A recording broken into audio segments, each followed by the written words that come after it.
Capítulo 98. Va para 6 meses que, por insinuación de Ramiro Estebanes, distraigo la ociosidad escribiendo las notas de mi Odisea, en el libro de caja que el Cayeno tenía sobre su escritorio como adorno inútil y polvoriento. Peripecias extravagantes, detalles pueriles, páginas truculentas forman la red precaria de mi narración, y la voy exponiendo con pesadumbre al ver que mi vida no conquistó lo trascendental y en ella todo resulta insignificante y perecedero. Erraría quien imaginara que mi lápiz se mueve con deseos de notoriedad, al correr presuroso en el papel tras de las palabras para irlas fijando sobre las líneas. No ambiciono otro fin que el de emocionar a Ramiro Estebanes con el breviario de mis aventuras, confesándole por escrito el curso de mis pasiones y defectos, a ver si aprende a apreciar en mí lo que en él regateó el destino, y logra estimularse para la acción, pues siempre ha sido provechosísima disciplina para el pusilánime hacer confrontaciones con el arriscado. Todo nos lo hemos dicho y ya no tenemos de qué conversar. Su vida de comerciante en Ciudad Bolívar, de minero en no sé qué afluente del Caroní, de curandero en San Fernando del Atabapo, carece de relieve y de fascinación. Ni un episodio característico, ni un gesto personal, ni un hecho descollante sobre lo común. En cambio, yo sí puedo enseñarle mis huellas en el camino, porque si son efímeras, al menos no se confunden con las demás. Y tras demostrarlas quiero describirlas con jactancia o amargura, según la reacción que producen en mis recuerdos, ahora que las evoco bajo las barracas del Guaracú. Si el Báquiro deletreara las apreciaciones que me suscita, se vengaría soltándome, libre de ropas en la isla del purgatorio, para que las plagas dieran remate a las sátiras y al satírico. Pero el general es más ignorante que la Madonna. Apenas aprendió a dibujar su firma sin distinguir las letras que la componen, y está convencido de que la rúbrica es elevado emblema de sus títulos militares. A ratos escucho el taloneo de sus cotizas y penetra en el escritorio a charlar conmigo. Calculo que la curiara va más abajo del raudal de Yuruparí. ¿Y no habrán tenido dificultades? El petardo Lesmes. Pierda cuidado, anda por el Inírida y en esta semana debe regresar. Señor general, ¿él cumple ciertas órdenes de usted? Lo mandé a perseguir a los indios del Caño Pendare, fomentar los trabajadores. Y usted, joven Coba, ¿qué es lo que escribe tanto? Ejercito la letra, mi general, en vez de aburrirme matando zancudos. Eso está bien hecho. Por no haber practicado se me olvidó lo poco que sé. Afortunadamente tengo un hermano que es un belitra en cosas de pluma. Dicen que era de mala para la ortografía, pero cuando me vine lo vi jalarse hasta medio pliego sin diccionario. ¿Su hermano también estuvo en San Fernando del Atabapo? No, ni pa' qué. Mi paisano Esteban Ramírez era amigo suyo. ¿Cuántas veces le he repetido que sí, que sí? Juntos nos le fugamos al indio Funes porque sabrá usted que el Tomás es indio. Si nos coge, nos despescueza. Y como yo conocí al Cayeno, resolvimos venir a buscarlo. Remontamos el río Guainía desde Maroa y por el arrastradero de los caños Mique y Rayao pasamos al Inírida. Y aquí nos ve, establecidos en Elizana. General, mi paisano agradece tanto. A él le consta que si me vine no fue de miedo, sino por no empuercarme matando al Funes. Usted sabe que ese bandido debe más de 600 muertes. Puros racionales, porque a los indios no se les lleva número. Dígale a su paisano que le cuente las matazones. Ya me las contó, ya las anoté. Capítulo 99. En el pueblecito de San Fernando, que cuenta apenas 60 casas, se dan cita 3 grandes ríos que lo enriquecen. A la izquierda, el Atabapo de aguas rojizas y arenas blancas. Al frente, el Guaviare, flavo. A la derecha, el Orinoco de onda imperial. Alrededor, la selva, la selva. Todos aquellos ríos presenciaron la muerte de los gomeros que mató a Funes el 8 de mayo de 1913. Fue el Siringa terrible, el ídolo negro, quien provocó la feroz matanza. Solo se trata de una trifulca entre empresarios de caucherías. Hasta el gobernador negociaba en caucho. Y no pienses que al decir Funes he nombrado a persona única. Funes es un sistema, un estado de alma, es la sed de oro, es la envidia sórdida. Muchos son Funes, aunque lleve uno solo el nombre fatídico. La costumbre de perseguir riquezas ilusas a costa de los indios y de los árboles. El acopio paralizado de chucherías para peones destinadas a producir hasta 10.000%. La competencia del almacén del gobernador, quien no pagaba derecho alguno y al vender con mano oficial recogía con ambas manos. La influencia de la selva que pervierte como el alcohol. Llegaron a crear en algunos hombres de San Fernando un impulso y una conciencia que los movió a valerse de un asesino para que iniciara lo que todos querían hacer y que le ayudaron a realizar. Ni creas que delinquía el gobernador al pegar la boca a la fuente de los impuestos, con un pie en su despacho y el otro en la tienda. Tan contraria actitud se la imponían las circunstancias, porque aquel territorio es como una heredad cuyos gastos paga el favorito que la disfruta, inclusive su propio sueldo. El gobernador de esa comarca es un empresario cuyos subalternos viven de él, siendo sus empleados particulares tienen una función constitucional. Uno se llama juez, otro jefe civil, otro registrador. Les imparte órdenes promiscuas, les fija salarios y los remueve a voluntad. Los tiempos del prétor que impartía justicia en las plazas públicas reviven en San Fernando bajo otra forma. Un funcionario plenipotente legisla, gobierna y juzga por conducto de parciales asalariados. Y no es raro ver en la población a individuos que, llegados de lueñes tierras, se detienen frente a un ventorro y dicen al ventero con urgida voz: «Señor juez, cuando se desocupe de pesar caucho, háganos el favor de abrir la oficina para presentar nuestras demandas». Y se les responde: «Hoy no los atiendo. En esta semana no habrá justicia. El gobernador me tiene atareado en despachar mañoco para sus barraqueros del Beripamoni». Esto allí es legal, correcto y humano. Cualquiera tiene derecho de preocuparse por las entradas del patrón. Las rentas son el termómetro de los sueldos. Bolsillo flojo, pago mezquino. El gobernador Roberto Pulido, competidor comercial de sus gobernados, no había establecido impuestos estúpidos. Sin embargo, fraguábase la conjura para suprimirlo. Su mala estrella le aconsejó dictar un decreto en el cual disponía que los derechos de exportar caucho se pagaran en San Fernando, con oro o con plata, y no con pagarés girados contra el comercio de Ciudad Bolívar. ¿Quién tenía dinero listo? Los guardadosos. Mas estos no lo ahorraban para prestarlo. Compraban goma barata a quien tuviera necesidad de pagar tarifas de exportación. Al principio, los mismos conspiradores entraron en competencia en este negocio. Luego sacaron de allí el pretexto para estallar. Decir que Pulido dictó su decreto aprovechando la carencia de numerario para hacerse vender la goma a precio irrisorio por intermedio de compinches confabulados.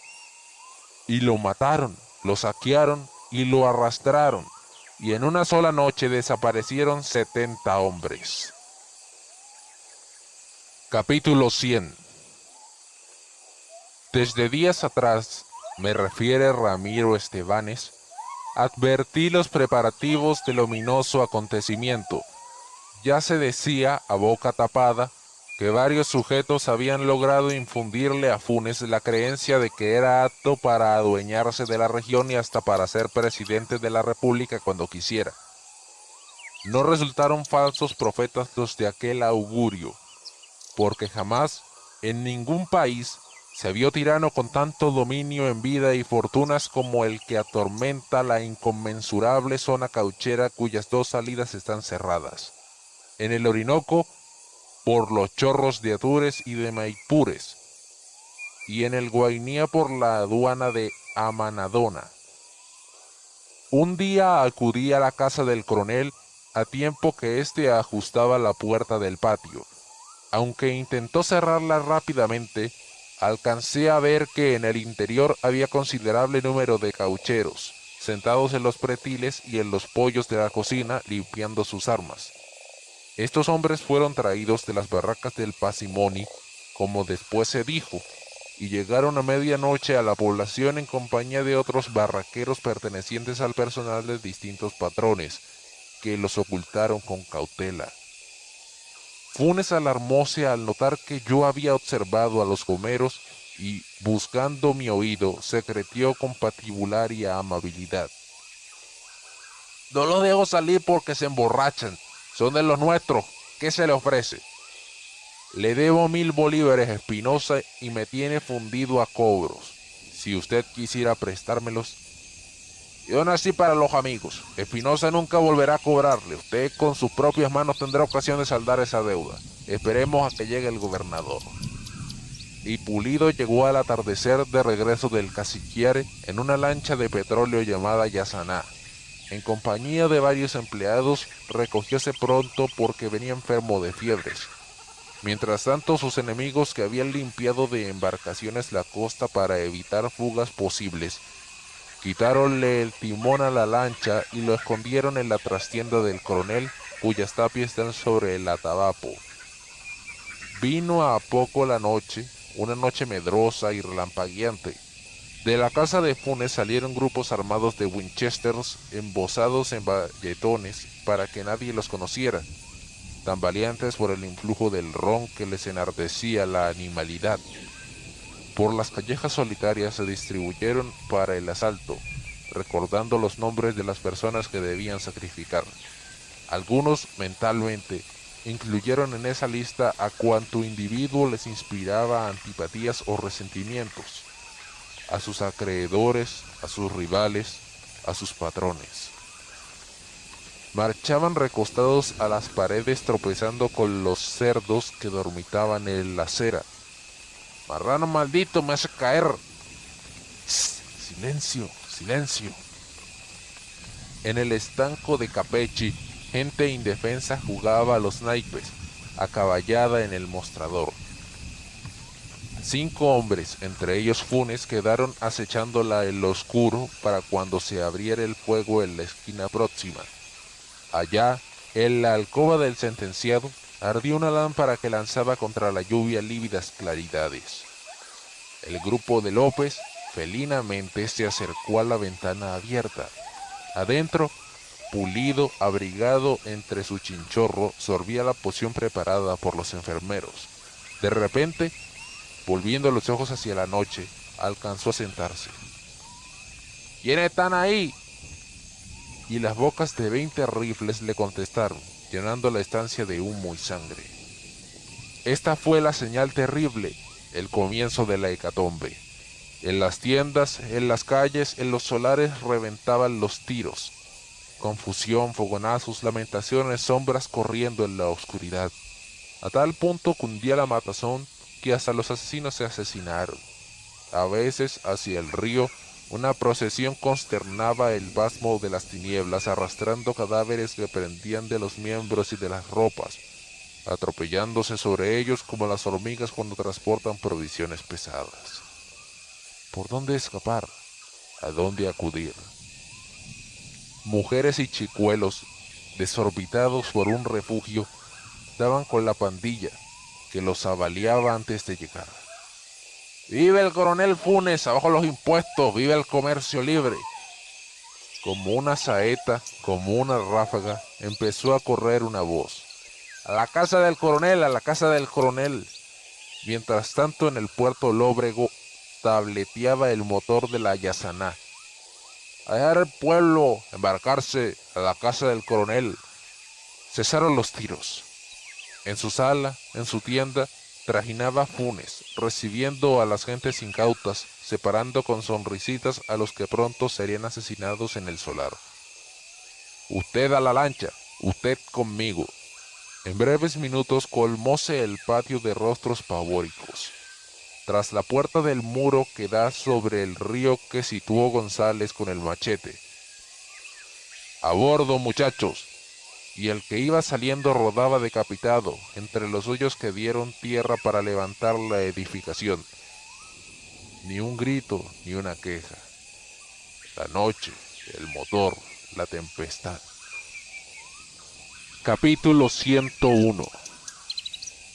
Asomándome a la ventana del corredor, donde parpadeaba una lamparilla, vi arremolinarse en la oscuridad el rebaño de detenidos, recelosos de desfilar por la hórrida puerta, escalofriados por la intuición del peligro cruento, erizados como los toros que perciben sobre la hierba el olor de la sangre. «A bordo, muchachos», repetía la voz cavernosa desde el otro lado del quicio feral. Nadie salía. Entonces la voz pronunciaba nombres. Los de adentro intentaron una tímida resistencia. «Salga primero, al que llaman a usted, pero ¿por qué me acosan a mí?» Y ellos mismos se empujaban hacia la muerte.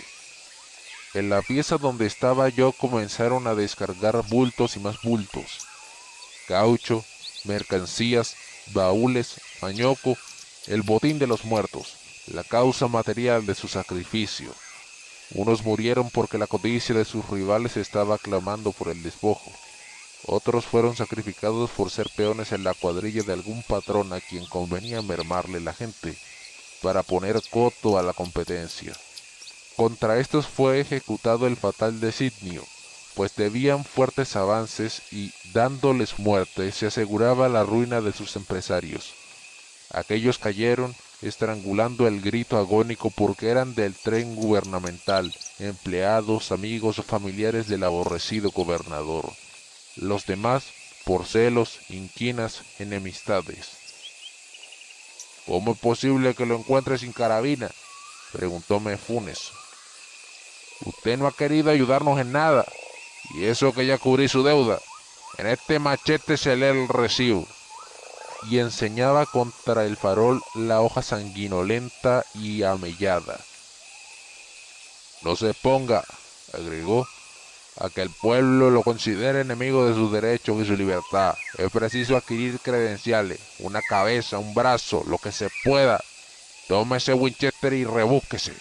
Ojalá se topara con Delepiani o con Baldomero». Y cogiéndome por el hombro, muy amablemente me puso en la calle.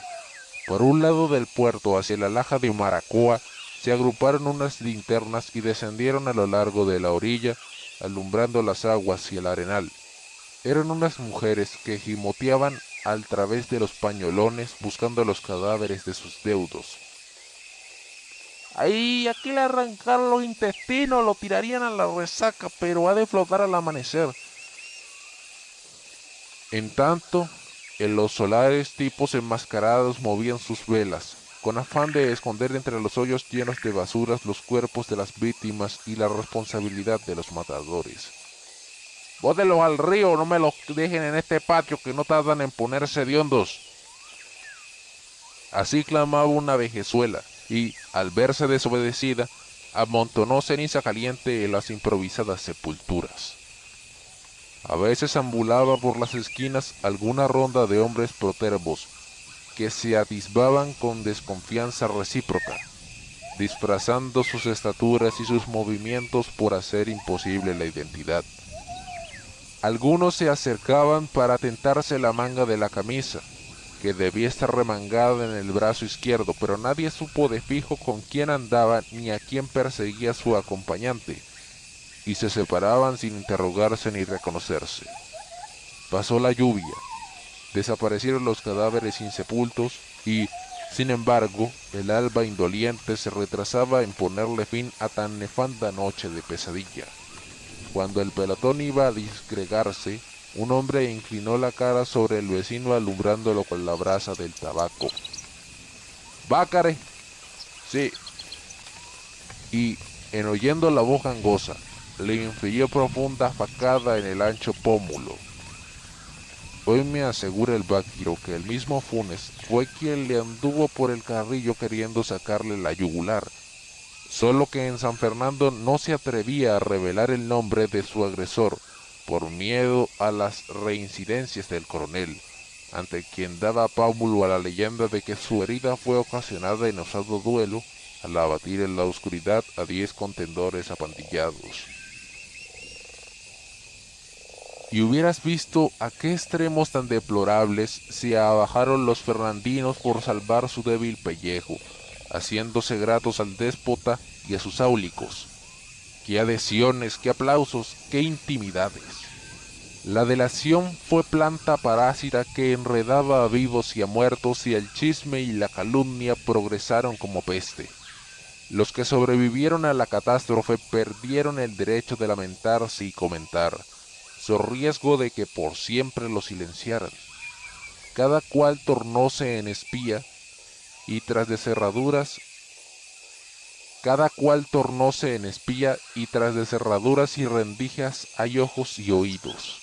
Nadie puede salir del pueblo, ni averiguar por el deudo desaparecido, ni inquirir por el paradero del coterráneo, sin exponerse a ser denunciado como traidor y enterrado vivo hasta la tetilla en la excavación que, forzadamente, lo obligan a hacer en un arenal donde el calor lo vaya suazando y los zamuros le piquen los ojos. Mas no solo a los aledaños del caserío se circunscriben estas tropelías. Por selvas, ríos y estadas va creciendo la onda del sobresalto, de la conquista, del exterminio. Cada cual mata por cuenta propia, mientras que muere y ampara sus crímenes bajo supuestas órdenes del tirano, quien les da su aprobación tácita para deshacerse de los autores que deja entregados a su mutua ferocidad. La especie de que Pulido prosperaba adquiriendo caucho es inicua farsa. Bien saben los comeros que el oro vegetal no enriquece a nadie. Los potentados de la floresta no tienen más que créditos en los libros, contra peones que nunca pagan, si no es con la vida, contra indígenas que se merman, contra bogueros que se roban lo que transportan. La servidumbre en estas comarcas se hace vitalicia para esclavo y dueño. Uno y otro deben morir aquí. Un sino de fracaso y maldición persigue a cuantos explotan la mina verde. La selva los aniquila, la selva los retiene, la selva los llama para tragárselos. Los que escapan, aunque se refugien en las ciudades, llevan ya el maleficio en cuerpo y alma. Mustios, envejecidos, decepcionados, no tienen más que una aspiración: volver a sabiendas de que si vuelven perecerán. Y los que se quedan, los que desoyen el llamamiento de la montaña, siempre declinan en la miseria, víctimas de dolencias desconocidas, siendo carne palúdica de hospital, entregándose a la cuchilla que les recorta el hígado por pedazos, como en pena de algo sacrílego que cometieron contra los indios, contra los árboles. ¿Cuál podrá ser la suerte de los caucheros de San Fernando? Causa pavor a considerarla. Pasado el primer acto de la tragedia, palidecieron, pero el caudillo que improvisaron ya tenía fuerza, ya tenía nombre. Le dieron a probar sangre y aún tiene sed. Venga acá la gobernación. Él mató como comerciante, como gomero, solo por suprimir la competencia, mas como le quedan competidores en siringales y en barracas, ha resuelto exterminarlos con igual fin, y por eso va asesinando a sus mismos cómplices. La lógica triunfa. ¡Que viva la lógica! Capítulo 102. Calamidades físicas y morales se han aliado contra mi existencia en el sopor de estos días viciosos. Mi decaimiento y mi escepticismo tienen por causa del cansancio lúbrico, la astenia del vigor físico, succionado por los besos de la Madonna. Cual se agota una esperma invertida sobre su llama, acabó presto con mi ardentía esta loba insaciable que oxida con su aliento mi virilidad. Y la odio y la detesto por calurosa, por mercenaria, por incitante, por sus pulpas tiranas, por sus senos trágicos. Hoy, como nunca, siento nostalgia de la mujer ideal y pura, cuyos brazos brinden serenidad para la inquietud, frescura para el ardor, olvido para los vicios y las pasiones. Hoy, como nunca, añoro lo que perdí en tantas doncellas ilusionadas que me miraron con simpatía y que en el secreto de su pudor halagaron la idea de hacerme feliz. La misma Alicia, con todos los caprichos de la inexperiencia, jamás traicionó su índole aseñorada y sabía ser digna hasta en las mayores intimidades. Mi encono irascible, mi rencor perenne, el enojo que siento al recordarla, no alcanzan a deslucir esta honestidad que, por fuerza debo reconocerle y abonarle, aunque hoy la repudie por degradada y pérfida. Cuánta diferencia entre ella y la turca, a quien vence en todo, en gracia como en juventud. Porque esta jamona indecorosa alcanza los límites de la marchitez y de la obesidad. Así lo noté desde que la vi. Aunque pasa de los 40, no se le descubre ni una cana blanca, por milagro de sus cosméticos, pero yo se las adivino. Oh fatiga de la presencia que disgusta, oh asco de los besos que no se piden. Estaba obligado a disimular, en provecho de nuestros planes, esa repulsión que la Madonna me produce, y a no tener descanso en mi desabrimiento, pues ninguno de mis amigos ha podido sustituirme en el ruin oficio de tenerla propicia. Ella los rechaza porque sabe que el del saldo en la casa rosa solo soy yo. Ensayé, para libertarme, el gesto cansado, la frase dura, el desprecio que levanta ampolla. Por fin rompí con ella violentamente, y hoy no hallo qué hacer para reconquistarla. Sucede que estas noches los siringueros han invadido el zarzo de las mujeres, para gozarlas como premio de su semana, según vieja costumbre. Hediondos a humo y a mugre, apenas acaban de fumigar, se le presentan al centinela y con gesto lascivo encargan el turno. Los menos rijosos cambian su derecho a los impacientes por tabacos, por goma o por píldoras de quinina. Anoche, 2 niñas montubias lloraban a gritos en lo alto de la escalera porque todos los hombres las preferían y les era imposible resistir más. El báquiro, amenazándolas con el fuete, las insultó. Una de ellas, desesperada, se tiró al suelo y se astilló un brazo. Acudimos con luces a recogerla y la guarecí en mi chinchorro. ¡Infames! ¡Infames! Basta de abusos con estas mujeres desgraciadas. La que no tenga hombre que la defienda, ¿quién me tiene? Silencio. Algunas indígenas se me acercaron. En el otro caney sonrieron unos jayanes que estimulaban su sensualidad con chistes obscenos. Y, mirándome, continuaron su ocupación encendidos en la trémula llamarada de los fogones, sobre cuyo humo hacían voltear, como un asador, el palo en que se cuajaba el bolón de goma, bañándolo en leche a cada instante con la tijelina o con la cuchara. «Oiga», me dijo uno, «si tanto le duele lo sucedido, hagamos un cambio. Préstenos la Madonna para probarla». Y la Madonna se enfureció porque no castigué al atrevido. «¿Te quedas manicusado ante lo que oíste? Para mí sí no habrá respeto. ¿Quieres decir que no tengo hombre? ¡Alá!». «Los tienes a todos». «Pues entonces me paga lo que me debe». «Nada le debo». Y esta mañana, cuando por consejo de mis amigos fui a darle satisfacciones, y al reconocerme deudor, la encontré ataviada, energúmena, lacrimosa. «Ingrato, decirme que no cumple sus compromisos».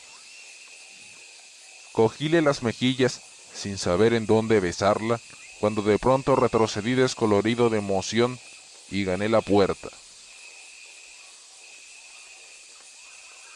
«Franco, Franco, por Dios, la Madonna con los zarcillos de tu mujer, con las esmeraldas de la niña Griselda».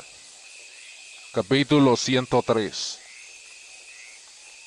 ¿Cómo pintar la impresión penosa que fue ensombreciendo el rostro de Franco al escuchar mis exclamaciones? Sentado en la barbacoa, en compañía de Ramiro Estebanes, miraba tejer mapires de palma al catire Mesa, quien le explicaba el modo sencillo de urdir la tramazón. Con denuedo instintivo, apenas pronuncié el nombre de su mujer, apretó los puños como apercibiéndose para defenderla, pero luego inclinó la frente, encendida por el rubor de la honra agraviada. «¿Qué me importa la suerte de esa señora?», afirmó rabioso, y destejiendo la canastilla aparentaba tranquilidad. De repente, dijo con tono brusco, como una cuchillada en nuestro silencio: «Quiero ver los zarcillos, quiero convencerme. ¿Dónde está la turca ladrona?». «Cállate, que nos pierdes», le suplicábamos, porque Zoraida venía hacia nosotros, trayendo en la boca un cigarrillo sin encender. Franco, taimado, le brindó los fósforos, y cuando la Madonna se inclinó hacia la llama, lo vi dominar el impulso de agarrarla por las orejas. Esos son, repetía al volver, y se echó boca abajo en el chinchorro, sin decir más. Definitivamente, desde ese momento me abandonó la paz del espíritu. Matar a un hombre, he aquí mi programa, mi obligación. Siento en mi rostro el hálito frío, anuncio de las tempestades. A mal tiempo llega la hora tan calculada, tan perseguida. Lo que pedía al futuro es presente ya. Mientras avancé sobre la venganza, el conflicto final me parecía pequeño por lo remoto. Mas hoy, al ver de cerca el desenlace, hallo desmesurada esta aventura, cuando estoy sin salud y sin energías para engallarme y arremeter. Pero no me verán buscarle la curva al peligro. Iré de frente contrariando la reflexión, sordo al oscuro aviso que se eleva desde el fondo de mi conciencia. Morir, morir. Lo que más me agrava el aturdimiento es la opinión unánime de mis amigos sobre el modo de rematar la situación. Si Barrera está por aquí, ¿cuál es mi deber? Matarlo, matarlo. Y tú mismo, Ramiro Estebanes, sostienes el fatal consejo, a tiempo que yo, tal vez por cobardía, esperabas de tu cordura fórmulas piadosas. Seré inexorable, pues lo queréis. Gracias a vosotros vendrá la tragedia. Que conste. Capítulo 104. La niña Griselda. Franco y Elí la vieron anoche sobre el puente de un batelón que ha dado en venida al rebalse próximo a embarcar el Siringa robado.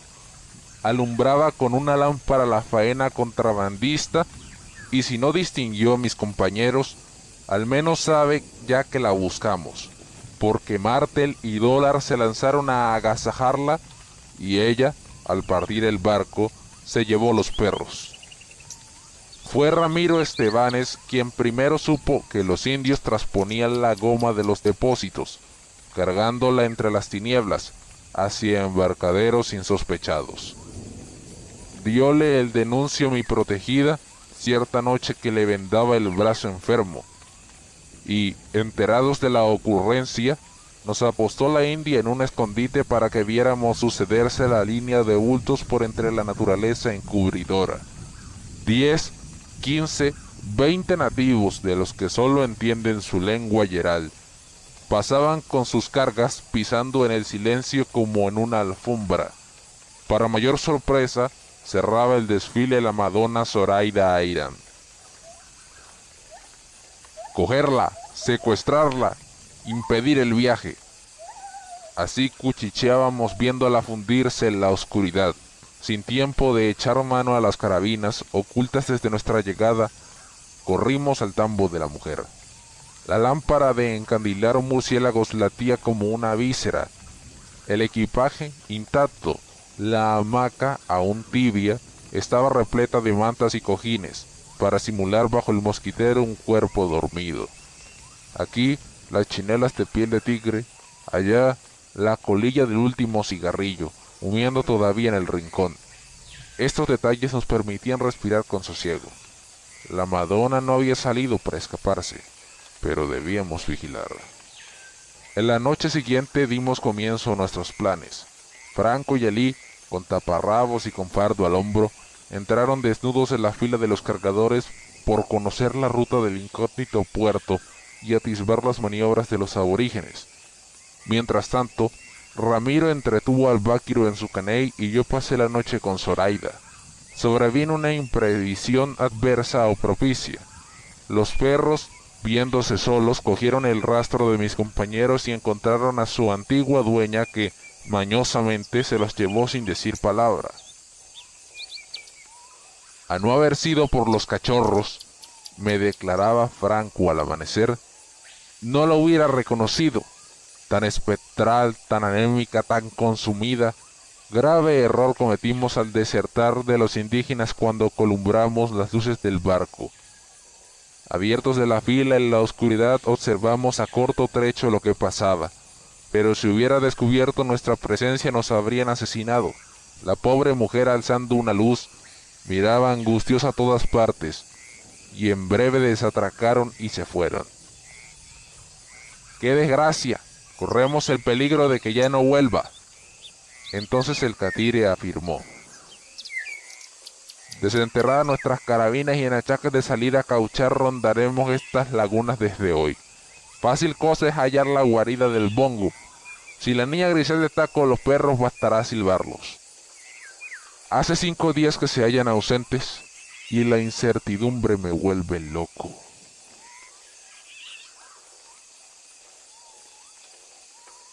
Capítulo 105. La Madonna está cavilosa. Su disimulo es incompatible con mi paciencia. A ratos he querido reducirla con amenazas, hablarle de Barrera y de los enganchados, obligarla a revelar todo. Otras veces, desligado de la esperanza, intento resignarme a los caprichos del destino, a la fatalidad de los sucesos sobrevinientes, dándoles la espalda por sentirlos llegar sin palidecer. ¿En quién esperar? ¿En el anciano Silva? Sábelo Dios si tal curiara habrá perecido. De juro que si bajan hasta Manaos, nuestro cónsul, al leer mi carta, replicará que su valimiento y jurisdicción no alcanzan a esas latitudes, o lo que es lo mismo, que no es colombiano sino para contados sitios del país. Tal vez, al escuchar la relación de don Clemente, extienda sobre la mesa aquel mapa costoso, aparatoso, mentiroso y deficientísimo que trazó la Oficina de Longitudes de Bogotá y le responda tras de prolija indagación. Aquí no figuran ríos de esos nombres. Quizás pertenezcan a Venezuela. Diríjase usted a Ciudad Bolívar. Y, muy campante, seguirá atrincherado en su estupidez porque a esta pobre patria no la conocen sus propios hijos, ni siquiera sus geógrafos. Ante la Madonna, mientras tanto, es preciso vivir alerta.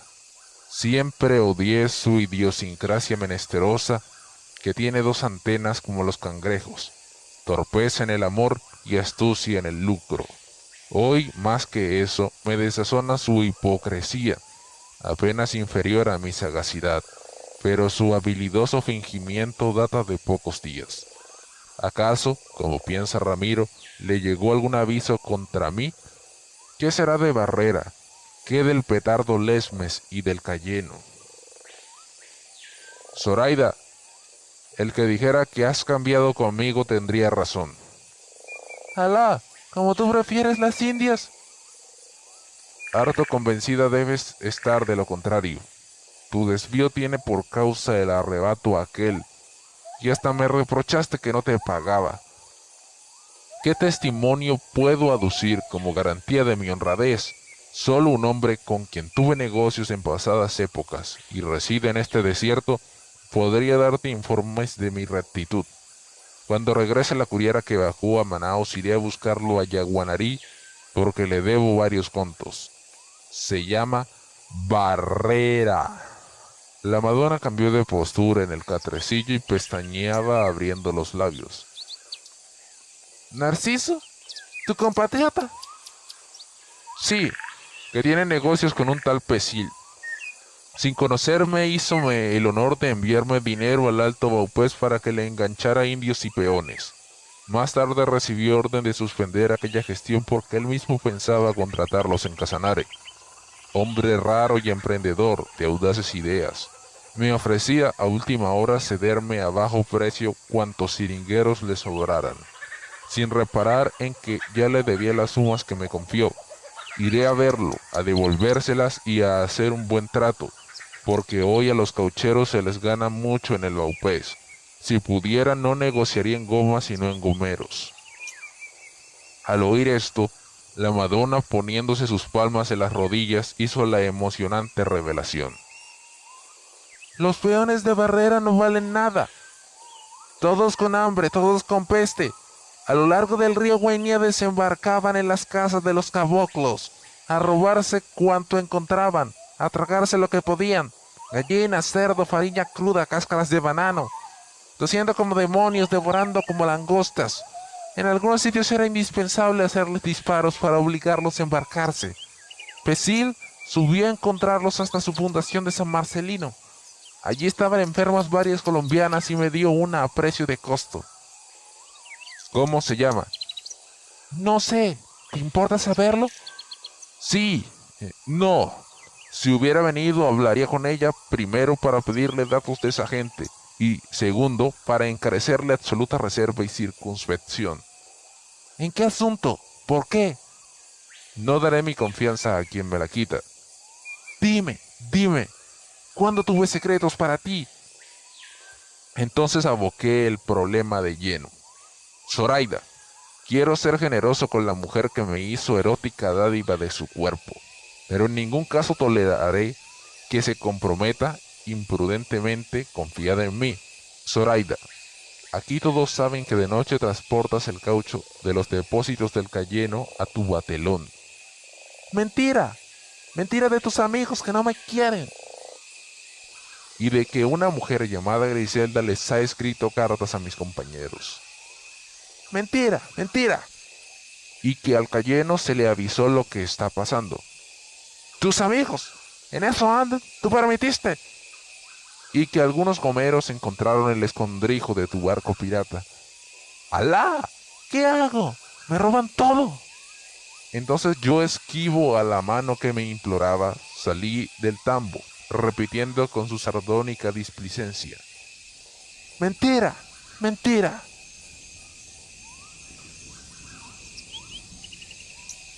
Capítulo 106. Acabo de ver al Báquiro tendido en su hamaca del Caney, donde lo consume una fiebre alcohólica. A su alrededor, denunciando el soborno de la turca, hay desocupada botillería cuyos capachos despiden aún el olor a brea peculiar de los barcos recién arribados. Ramiro Estebanes, quien debe a la condescendencia del capataz su actual descanso, sospechó las repentinas intimidades de la pareja que a solas se encerraba en el depósito a cambiar palabras de miel. Mi señora, mi general, por orden de este vino a llamarme, advertido del disgusto con que todos ven la desaparición de mis compañeros. El Báquiro, baboso y amodorrado, parecía dormitar con hipo anhelante sin admitir otro remedio que la cachaza. No lo dejes beber, dije a Ramiro, porque revienta. Y el enfermo, clavando en mí sus ojillos idiotizados, me reprendió. Nada le importa, basta de abuso, basta de abusos. Mi general, respetuosamente pido permiso para explicarle. Entréguese preso, o me presenta a sus compañeros o queda preso. Entonces Zoraida le confesó a Estebanes que el petardo Lesmes llegaría con el Cayeno en hora imprevista, y que pesaban contra nosotros no sé qué sospechas.